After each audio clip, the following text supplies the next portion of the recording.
Good morning, everyone. Welcome to Global Horizons, Exploring Study Abroad and PhD Opportunities in Archival Science. This is an informational and conversational session about two international aspects of higher education, study abroad and PhD programs around the world. Today's event is presented by the Society of American Archivists Archival Educators section and International Archival Affairs section. My name is Ellen Engseth, and I am curator of the Immigration History Research Center Archives and head of Migration and Social Services Collections at the University of Minnesota in the US. Thus, I'm talking with you today from Dakota land. I am also co-chair of the International Archival Affairs section, and here with me today are two other leaders of our sections, Ying Han and Karen Trevette. Could you please introduce yourselves briefly? Thank you. Good morning, afternoon, or evening. I'm Karen Trevette. I'm junior co-chair of the International Archival Affairs section. I'm also professor and head of special collections at the Fashion Institute of Technology, one of 64 campuses of the State University of New York. I'm thrilled to be here today. Thank you, Karen. Hi, everyone. My name is Ying Han. I am a sixth-year doctoral candidate at the I School at University of Illinois, Urbana-Champaign. So my research intersects digital preservation, community engagement, and critical archival study. So my dissertation works with Chinese American community in town here. So we are building a digital community archive together to see how this can be a way to increase community cultural wealth. Yeah, welcome everyone. It's so great to see you today. I hope we have a great discussion. Wonderful, thank you. A few housekeeping notes. All attendees of today must agree to and abide by the SAA Code of Conduct, which I'm putting a link to in the chat. Please contact one of the hosts with any accessibility requests or questions. We are recording the presentation portion of today's session for wider accessibility later, and that will be available on the SAA YouTube channel. Please mute your microphones and close video transmission until the Q&A time, which will be the final portion of our meeting. And in the meantime, feel free to write any questions that come to you in the chat box, and we will address them in the order they're received and as time allows and as conversation flows later. Today's session is one of the Archival Vistas Briefings virtual program series, which our section, the IAAS, launched last year, discussing a topic or a theme of international focus. And the theme for this year is international education and work opportunities for archivists. So without further delay, we are honored to introduce to you today's speaker. And in abbreviated form, I'll say Dr. Kimberly Anderson is Director of Distinctive Collections at the University of Nevada in Reno, and she'll speak with us first, followed by Dr. Forget Chaturvera-Zambuco, who is an assistant professor in records management and archival science at Sorbonne University, Abu Dhabi. We're so honored to have you here. Thank you. And Kim, if you would like to start by sharing your screen, please do.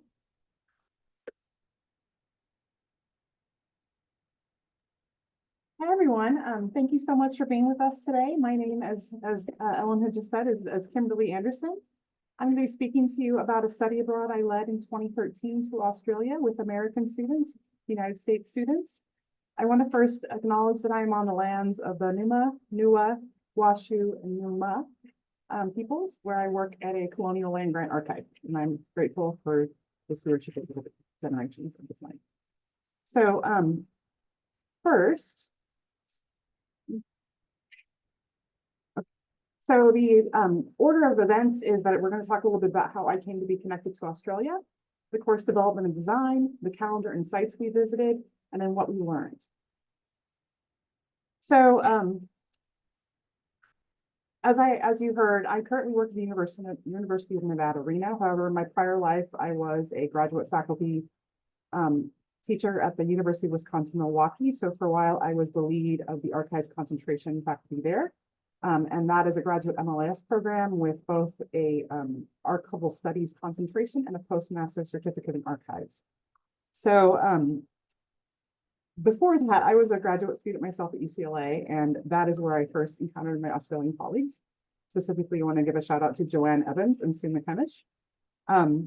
I was lucky enough as a master's student to be able to attend a conference in Italy when I was working on my thesis, and I am very grateful for the travel support I received. Otherwise, I would not have been able to go. And that is where I met the people I had been reading in my books. And so that's where I met my Australian colleagues. And so what I would say right there, first note, is that if I had not received funding to travel internationally, this study abroad would never have come about, because that's how I made my first connections. I then later interacted with the same people again at a series of international conferences called the Archival Education and Research Institute. I was intrigued by the theoretical differences between Australian and American practice concerning how we conceive of the formation and life of a record or record system.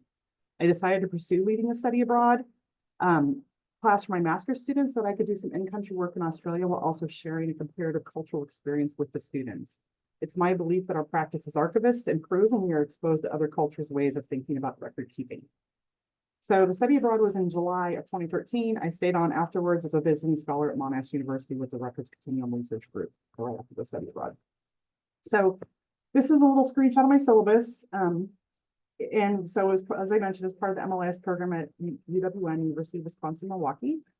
Crucially, though, this class was opened up to master's students across the country. So we ended up with students both from my program and from the San Jose State program. It was 2 weeks, roughly 15 days actually, and we were based in Melbourne, in Victoria, Australia. And the only prerequisite was that they had to have had an introduction, graduate studies introduction archives class.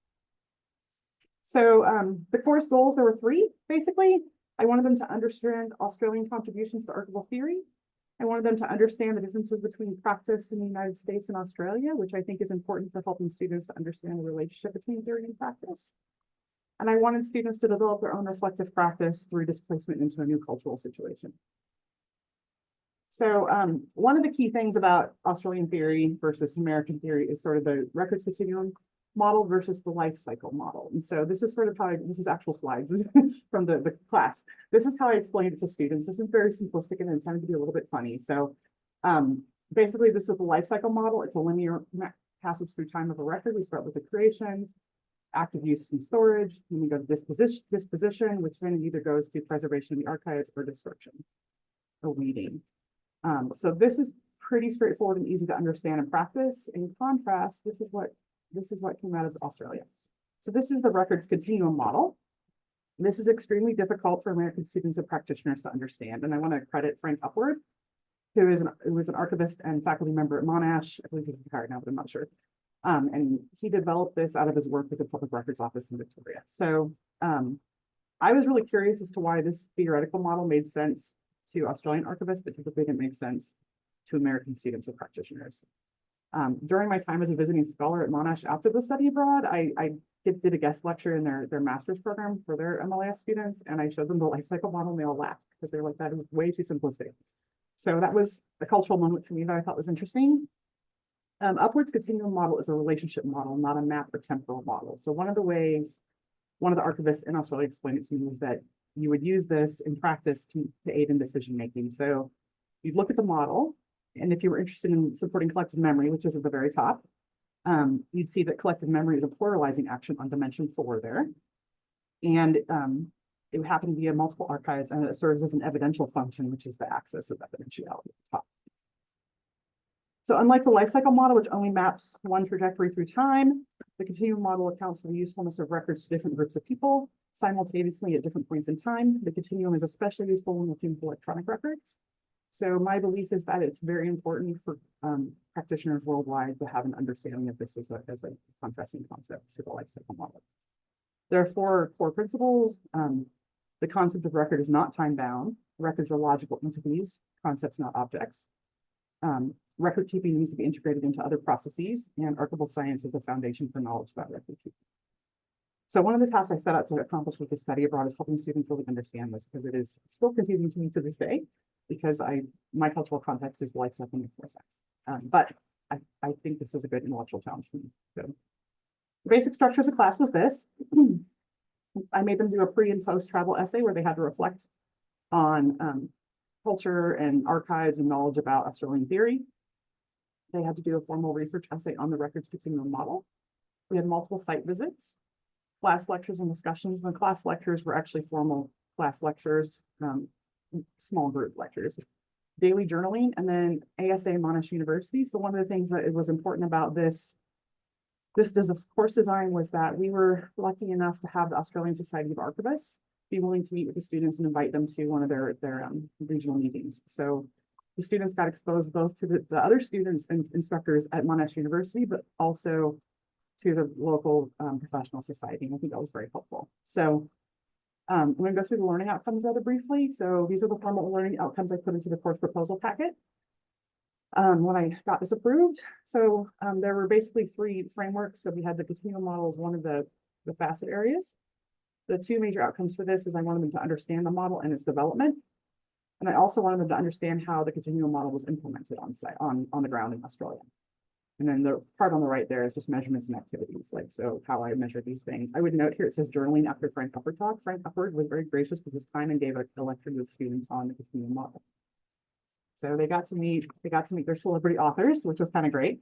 So the next part is pluralistic approaches. I wanted them to understand how archives in Australia that were not community-based were still doing community engagement. I wanted them to think about their own personal stance on emerging approaches to community engagement, social justice, and ethics. And then I wanted them to understand the concepts of parallel and multiple provenance, which also come out of Australia. And I believe the most significant paper is written on that are by Chris Curley. And I wanted them to be able to analyze how those concepts could work in practice. And then the final set of learning outcomes was international practice and theory. So I wanted to be able to compare between the United States and Australia. And I wanted them to be able to see how Australian concepts and principles are applied in practice. I also wanted them to see what was similar between practice in the United States and Australia. And then part of that is recognizing that archival work is cultural practice. So at the first class, I told the students we would need to practice an informal variety of participant observation. I made it clear that our purposes were learning and cultural exchange, not studying Australians. But we would be borrowing methods from ethnographic research. So basically what I wanted them to do was I wanted them to practice simultaneously participating in the class while taking note of the class with an eye towards describing it to an imaginary reader later. Specifically, I wanted them to pay attention to what was new to them and what they noticed that was of interest to them. And so the way I made sure they were actually doing this rather than just, I didn't want them to go into sites and just sort of think it was interesting and fun and not be critical about it. Not as in like critiquing the site, but more just what they were learning from it. So the daily journal entries ensured that students were practicing active observation and also gave me a chance to know how the course was going for them. So here's our calendar. The class lasted for 15 days, plus travel time. We were coming from different parts of the country. So my students were all Milwaukee students. However, Milwaukee is a hybrid program. So some of the students were on site only from other states other than Wisconsin. And some of the students were local to Milwaukee. And then the San Jose students were each from different states. So we were coming from all across the country, including the United States to go to Australia. We had 4 class lecture days, plus discussion every day in conjunction with site visits. There was a lot of informal talk. The second week, we were able to attend the Australian Society of Archivists event and also spend an entire day at Monash learning about their master's program, interacting with students and faculty there. And they got to meet some of the authors they'd been reading. And so this was particularly helpful for students because it exposed them to the professional network of archivists in Victoria. The students had 2 days off for sightseeing, plus 1 study day that they could use as they wished after meeting with me individually. So it's a pretty packed schedule. Here's where we went. We went to, let's see, a total of 14 sites, I believe. Yeah, 14 sites. University of Melbourne was our home base, which is the little yellow house in the map here. We used public transportation to get to all the other sites, plus some walking the stairs. And so one of the things to note about study abroad for American students is ADA does not exist in other countries.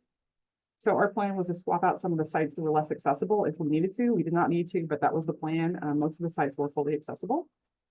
Being on the light rail line was really helpful for cutting costs down for students because they had access to dorm kitchens. We all stayed in the dorms. And they could also obtain groceries via the light rail line, which meant they could do their own cooking and save some money that way. We crafted a list of sites to visit that represented academic archives, museums, First Peoples organizations, community-based archives, corporate, medical, religious, and government archives. So I'm going to go through these to kind of explain what they are. The University of Melbourne sites were all pretty typical academic archives. The exception would be the Percy Granger Museum. The Percy Granger Museum is a museum in honor of Mr. Granger that he designed himself. He was a composer. That was very interesting because he had selected how his archive and museum should be arranged before his death. So the students were able to see how someone reflected their own life through archives. The Public Records Office is the equivalent of the state archives in the United States. The Royal Children's Museum was a cultural moment for me because myself and I should have mentioned her name, Katie Blank is awesome, and she came along with this trip to sort of assist with it. She was the assistant for the archives program at the time. We thought the Royal Children's Hospital would be a great example of a corporate medical archive, but we were thinking like Americans that didn't understand that it was a government hospital. So we learned that when we got there, but it was still helpful to learn about a medical archives. The Royal Historical Society is a non-governmental special collections archive focused on the state of Victoria. Monash University, I'd already mentioned. Part of our day at Monash, though, was also spent learning about their email archiving and digital record keeping as part of university archives. Korea Heritage Trust is a community-based First Peoples cultural organization that has a large art, object, archives, and library collection. And then the State Library of Victoria is the state's public library. It has archival materials in addition to general public library collections. The Archdiocese served as a representation of an archives of a religious organization. Boonjalaka Aboriginal Cultural Center is a museum focusing on Aboriginal experiences, history, and culture. It is led by First Peoples. That isn't typically an archive per se, but we thought it was helpful to think about how archives and museums and all the library type things all kind of blend together in some settings. And so that was our experience there. The Cricket Club was a corporate archive and library, and that place was particularly fun for me, and hopefully for the students too, because as a woman, I have not typically been in places where I'm not allowed to be. And so one of the places about the Cricket Club that a lot of my students found interesting was there was seating that was reserved for people who had been club members for 50 years. But because women had not been allowed to be club members until like the 80s, there were still seats that women could not sit in. So we all took turns sitting in the seats, which the Cricket Club person encouraged us to do. So that was fun. The Lesbian and Gay Archives is a community-based archive that is managed by volunteer archivists. However, the person we met with, he works at the Public Records Office during the day, and so this is what he does in his own time because it matters to him. So definitely community-based archive. So here's a breakdown of who we met or how many people we met. At each place, we met with between 1 and 6 archivists, and I'm using the word archivist to mean people working with records and historical materials that they may or may not identify as archivists. We met a total of 38 people by going to the site visits. However, this does not include the people we met at the Australian Society of Archivists meeting or the Monash folks. So we really met more than 38 people. Unsurprisingly, more record-keeping professionals were available at the larger repositories.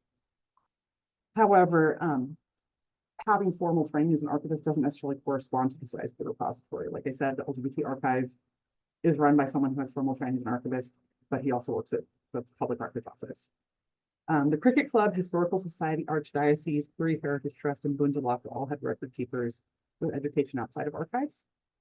We asked everybody we met about their use of the records continuum. Korea Heritage Trust, Boonjalaka, Granger, and Cricket Club were unfamiliar, but the concept the others all expressed varying degrees of familiarity. However, even when people were aware, it doesn't necessarily mean they use it day to day. So that was useful for us to know. So we felt like we had a good overview of how the archival community within Victoria worked by the time we left, because we had met with a variety of people and a variety of locations. And I just want to say that people were really wonderful hosts. I didn't expect this, but most of the places we went to brought out treats for us, and they taught us how to eat Tim Tams using hot tea, which was really a nice cultural moment for us. Tim Tams are an Australian cookie. So here's the students of the Cricket Club.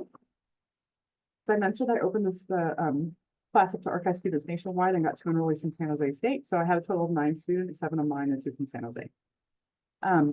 One of the very gratifying things about starting my research trip off of a study abroad was that I would go down to the dining hall in the morning and hear students like actively talking about continuum thinking, how it's been on me, which it was just great to have them being managed.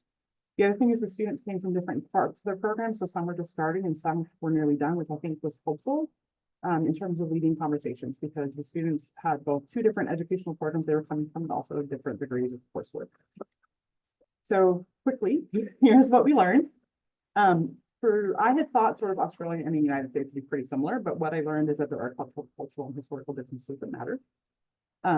One of the things one of the archivists suggested to me when I was there is that Australia's newness as a nation may have made it easier to devise a new way of thinking, as it was not entrenched in the prior archival tradition.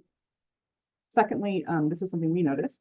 Government archives are more influential in Australia than they seem to be in the United States. It became a joke for the students that nearly every repository we visited had public records office boxes waiting to be filled, and that is because if records are acquired by these places that have state importance, they're supposed to go to the public records office. Another thing that was suggested by the archivist we met with is that there's not a philanthropic tradition, so collecting archives per se are less common than in the US. With fewer foundations, it is harder to find funding for a documentation project. The other thing is Australia is big, but the professional networks are small. There are a few educational programs in Australia, so each faculty is very significant. Monash is super influential in Victoria, which is where it's located. There's also a program in Sydney, and there might be others, but those are who I know about right now. There's built-in name recognition for theories and concepts arising from Monash, at least in Victoria.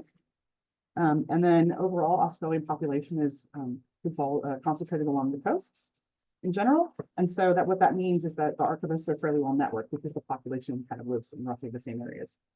The other thing is knowing about the continuum doesn't mean that everyone uses it. Many of the archivists were familiar with it, but they didn't necessarily use it in day-to-day practice. Instead, they used more of the records life cycle. Notable exceptions were the Public Records Office and Monash University. And while not describing their work in this way, Bunjalaka enacted the pluralizing elements of the continuum and reorganized and recognized records as being in a continual state of becoming. So in sum, I would say the opportunity to interact with archive students in other countries assists in producing archivists who are open to new ideas, flexible, and aware of their own cultural setting, because it destabilizes the normative sense of our own nation or culture's way of doing things. And in my own work, I think about this visit many times, multiple times per year, maybe several times a month. And we're trying to implement some of continuum thinking into our way of doing things here at University of Nevada, Reno, mostly by reading things together and talking about them, but also by trying to shift the organization of the university archives away from office as provenance to function as provenance. That's my presentation. Thank you very much for your attention.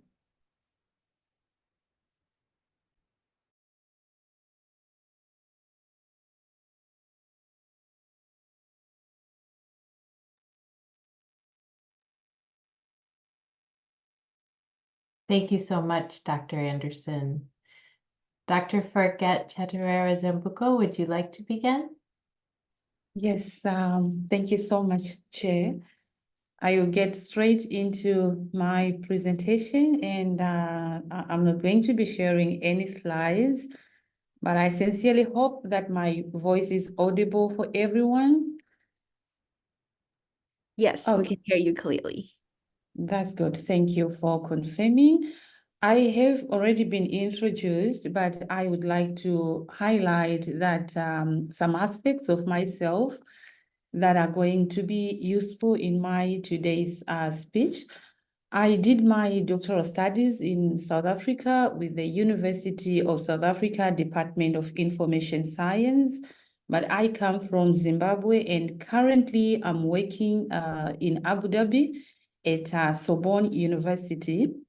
So I'm glad to have been invited to come to this platform and share my perspectives and thoughts about studying abroad, particularly to students who are based in the United States of America. And I'm so glad and look forward to the discussion that we're going to have afterwards.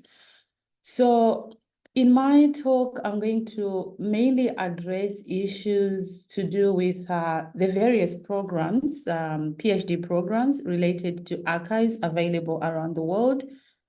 I will talk about how these programs compare with each other, and how various programs complement or vary among themselves.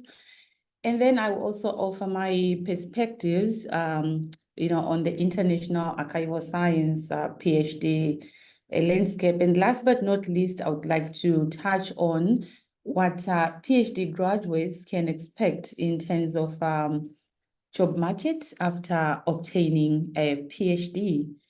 So maybe it's also important for me to highlight that ever since I graduated with my first degree in 2009, I went straight into university teaching that was in Zimbabwe. So my experience in the field of archival science is that of teaching in entities, institutions of higher learning and research. And I've used that skill in preparing my today's talk. I gathered some information and details regarding all these talking points, which I made reference to. So once again, my presentation, like I said, targets students who are considering an education outside of the USA. And that being said, the first question of interest to my presentation is why you should even consider studying abroad when USA has some of the leading universities offering PhD programs in archival science and related fields. So, well, for starters, studying abroad or in other countries offers a unique opportunity to immerse yourself in a new culture. I can say this from my own experience as a Zimbabwean who studied in South Africa and, of course, now working in the Middle East. In as much as the doctoral program I pursued wasn't on site, it was largely online, but I had several visits that I had to undertake to see my supervisor and also participate in workshops in which many other students from South Africa took part.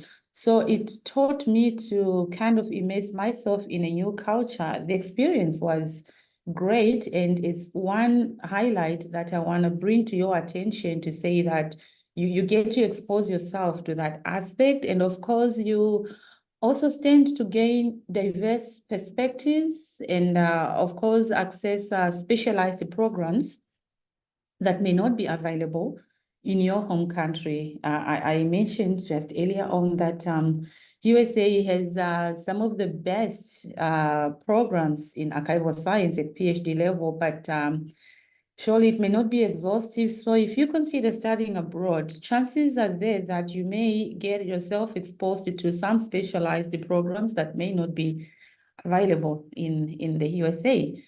And another thing why it's important to venture outside of your home country in pursuing PhD studies is that it enhances your global network and improves employment prospects by showcasing your adaptability and international experience.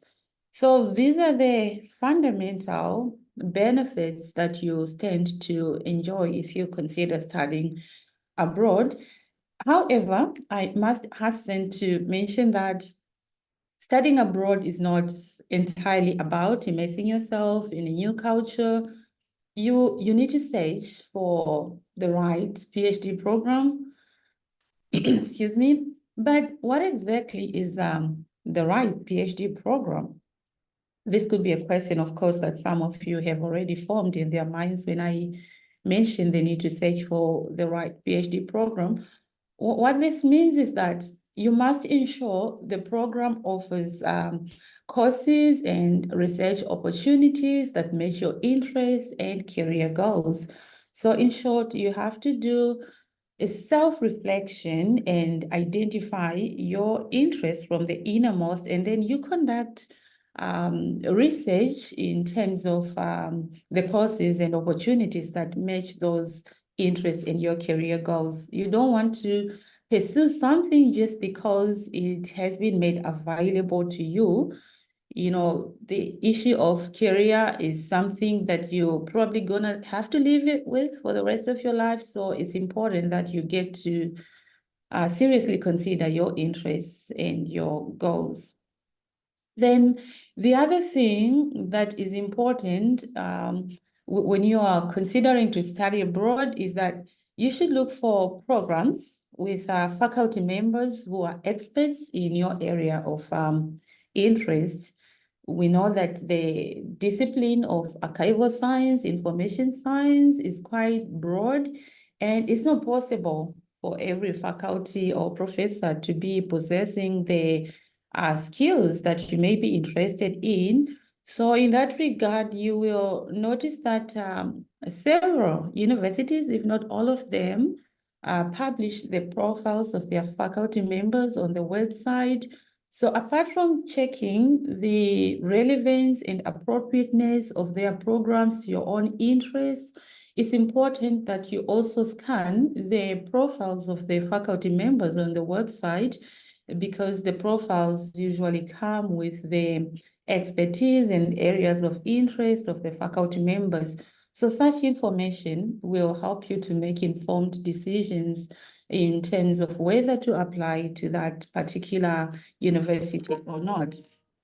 Then the other reason why it's important for you to check for faculty members who are experts in your area is because their mentorship will be invaluable to your research and professional development.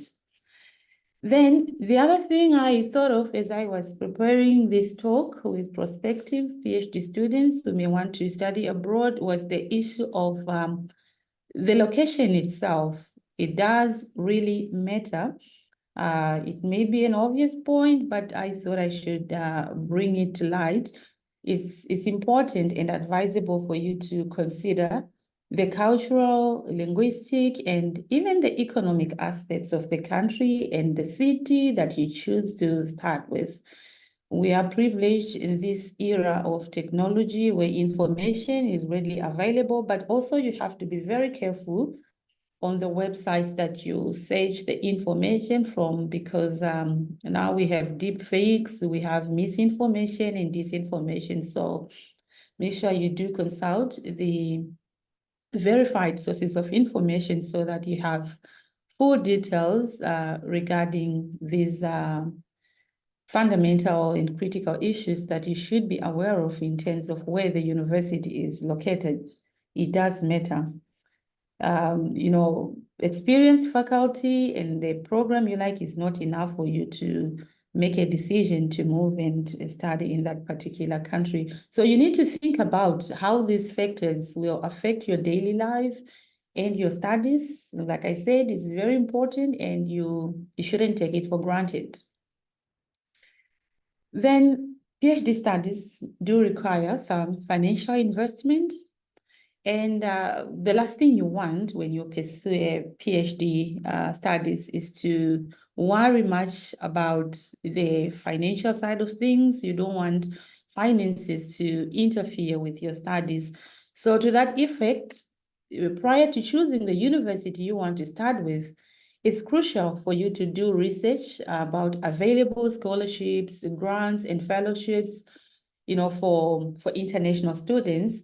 And once again, such information is readily available on the websites of the many universities that are offering PhD programs in archival science and related disciplines.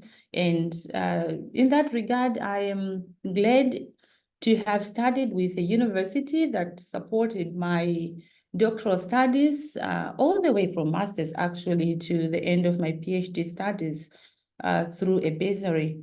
So I do encourage you to do the same, check on the scholarship possibilities, and make sure that you go to a university where you can get assistance.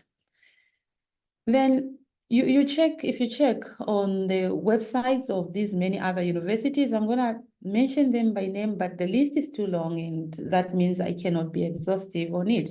But numerous universities worldwide, they offer opportunities for pursuing PhD studies in archival science and related disciplines.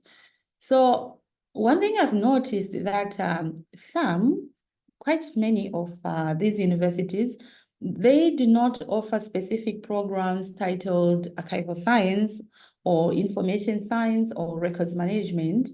But that shouldn't discourage you from digging deeper into that university if you don't find an obvious topic like archival science, records management, information science, because sometimes you can find relevant disciplines under various titles.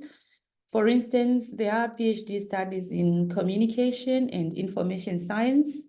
There are PhD in information science and technology. There's one actually at the University of Pannonia in Hungary. Then there's a Doctor of Philosophy in Information Science at the University of Otago in New Zealand. Then PhD in Information Engineering at Ma Liu Shui in Hong Kong. Then another example is a PhD in Computing and Information Sciences. So the most common titles actually include Library and Information Science or simply Information Science. But like I said, there are other possible titles of PhD programs that can actually accommodate research projects in the mainstream of archival science or information science. So you must dig deeper when you want to find a university that you can pursue your studies with. So as I was preparing for this talk, I conducted a brief search on, prominent universities across different continents, and I compiled a list of what I believe to be notable universities. And the list is by no means exhaustive, and it's not intended to, I don't intend to endorse these specific universities that I'm going to mention in my presentation. It's just a way of bringing to your attention the fact that there are a plethora of universities across continents that you can consider to start with. So the aim of me giving you this list is to provide you with insights into the various possibilities available. So what I'm going to do is go through continent by continent, following the alphabetical order. I'll start with Africa. There are a number of universities in Africa that are offering PhD programs in archival science and related disciplines. Notably is the University of Cape Town, popularly known as UCT. It does offer a Doctor of Philosophy in Library and Information Science within its Faculty of Humanities. There's also the University of Witwatersrand in South Africa. Again, you notice that quite a number of programs in archival science at PhD level are being offered in South Africa.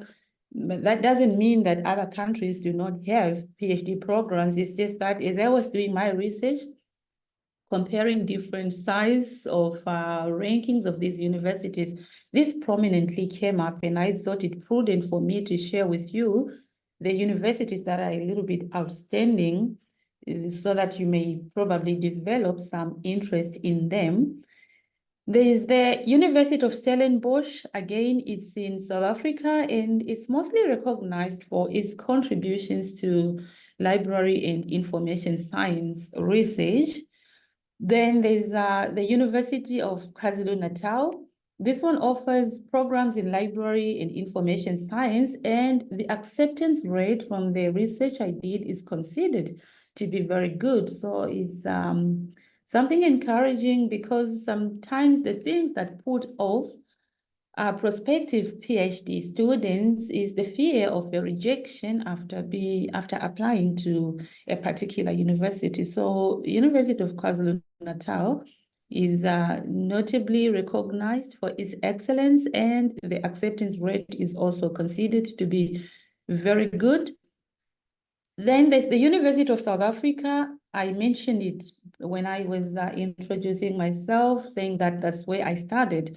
It's actually one of the largest universities offering distance education in library and information science.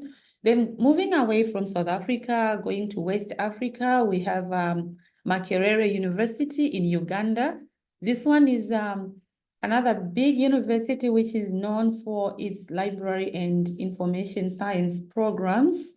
Then back to Southern Africa, we have the University of Botswana, which provides education in library and information science.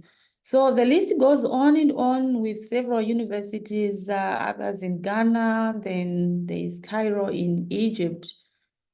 So the point I want to bring out is that when seeking PhD programs in archival science or related discipline, it's important to research each university's specific offerings because, the program availability and focus can actually vary. You may find different institutions offering archival programs with the same title, but when you do further research into these programs, you realize that the focus may actually not be the same.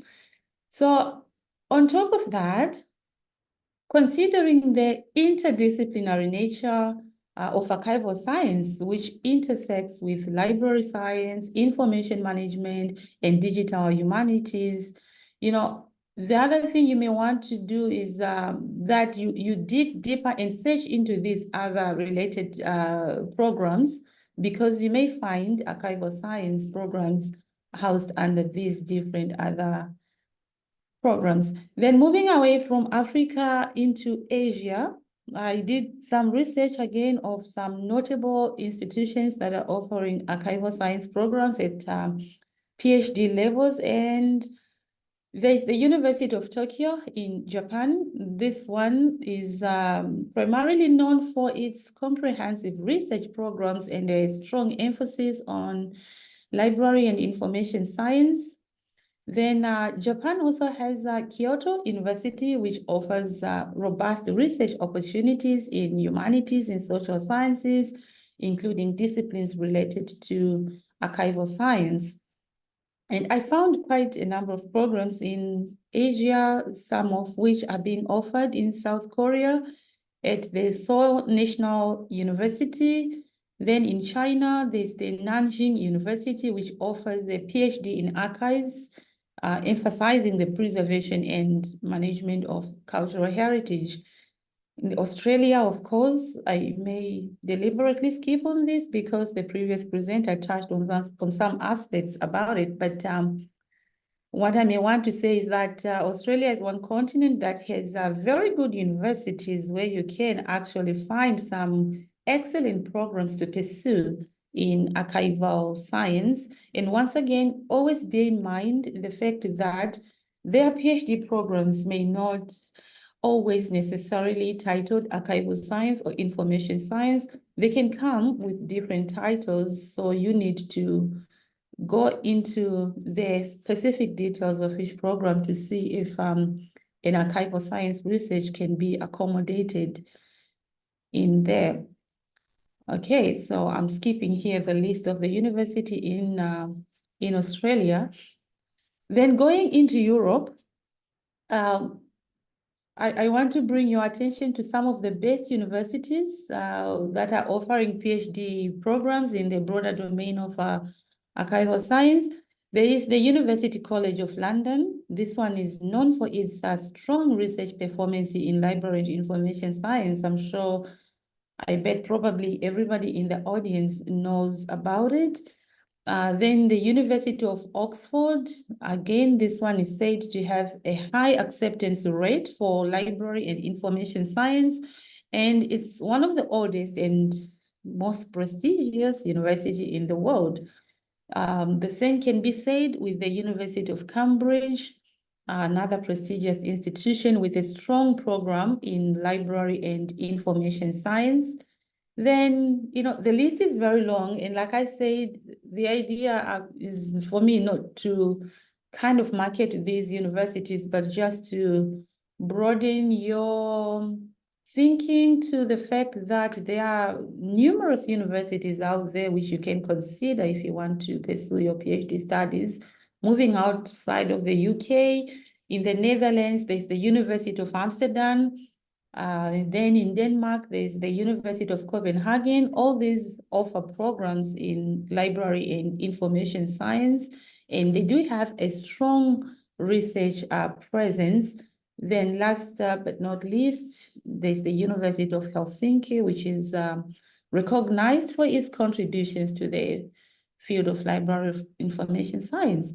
So it's a very long list, and I need to reiterate the point that the universities I've mentioned in my talk are not necessarily the best. I've just mentioned them as a way of making a point and proving that they are a plethora of university. However, it remains very important to note that your choice in the university should not solely depend on its ranking. I deliberately listed the universities that at the top of the world ranking, but when you make a choice, it mustn't be dependent on that. You should seriously consider the other factors which I highlighted at the beginning of my talk. So some of you may be wondering, what about other continents? I checked the Antarctica. It has nothing to the best of my knowledge. Then in the Middle East where I am, well, I can speak for the UAE where I'm currently teaching. Records and Information Science is still in its infancy with programs newly launched. My own university is yet to introduce a PhD program. So these PhD programs in archives, in terms of how they compare to each other, they vary significantly, actually, in terms of curriculum and mode of delivery, but they generally share a common focus on the principles and practices of managing, preserving, and providing access to historical records, documents, and a significant part of a PhD program in archival science is always dedicated to research, culminating to a dissertation or thesis. So this component requires students to conduct original research on a topic related to archival science, which contributes to new knowledge to the field, and the completion of a scholarly paper or thesis based on original research is an important element of the program. Then we have some PhD programs are solely based on research and the completion of a thesis, while others are based on both taught courses that cover various aspects of the field. So it all depends with the university that you choose, but those are the typical usual approaches to delivering PhD programs in archival science. Then Forget, excuse am I me. running out of time?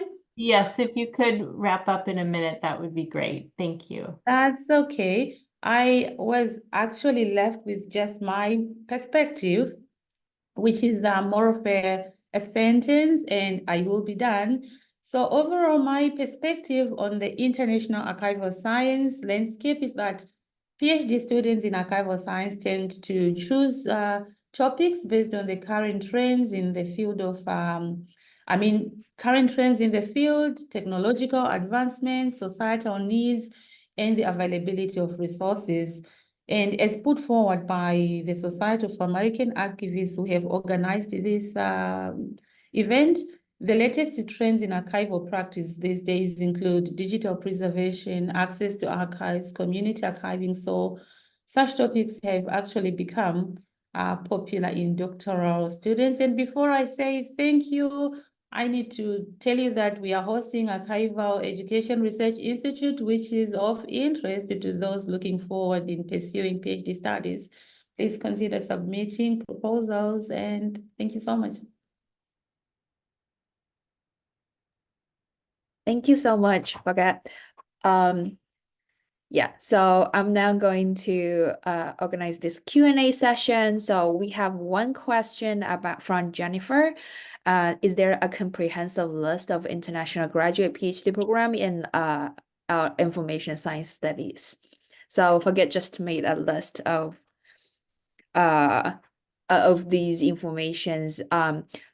Kim, I don't know if you have something to add on, and also have a follow-up. Is there a way we can like distribute the list Forget just shared within this audiences after the Zoom meeting? Ying, this is Karen. I just wanted to ask Ellen if we should stop recording at this point. Yes, thank you, Karen. I'll do You're that.